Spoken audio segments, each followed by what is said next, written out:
Konečně jsem se dočkal oné chvíle, kdy mohu pomýšlet i na vzdálenější cíle.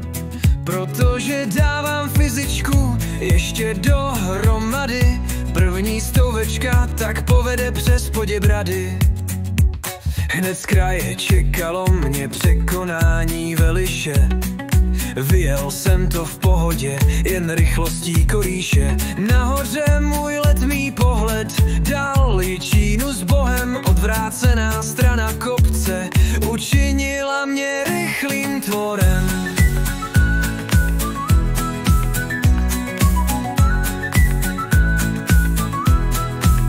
Uhánějíc rychlostí nabitou ještě z Veliše, na všech návsích ohýbal jsem si příše. Cesta do Nymburku neskýtala moc námahy, pár okamžiků a stanul jsem před hradbami.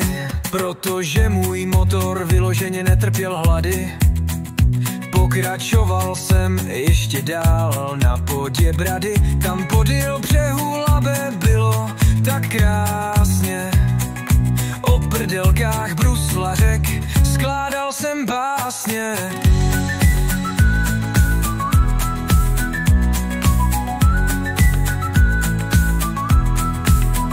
V Poděbradech zavřeli mou oblíbenou hospodu. Zklamán odešel jsem do nedalekého obchodu. Vím, rohlíček se šunkou nezní zrovna kulantně, alespoň po něm bych nemusel na cestě sundávat gatě.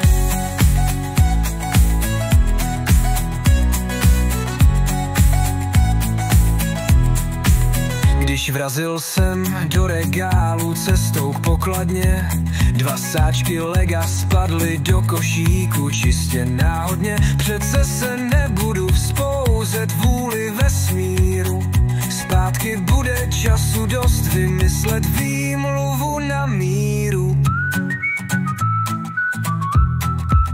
Jim půli cesty domů přímo u silnice, koukala z pangejtu obří ženská zadnice. No nesbírala tam zrovna drobný, že jo? Ten den hnědý Petr vyšel na ní podle všeho.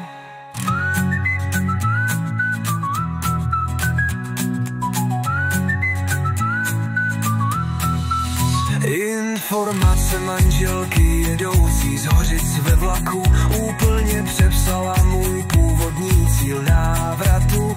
Do Ostroměře mi to vyšlo jen tak. Po nástupu děcka pištěli na celý vlak.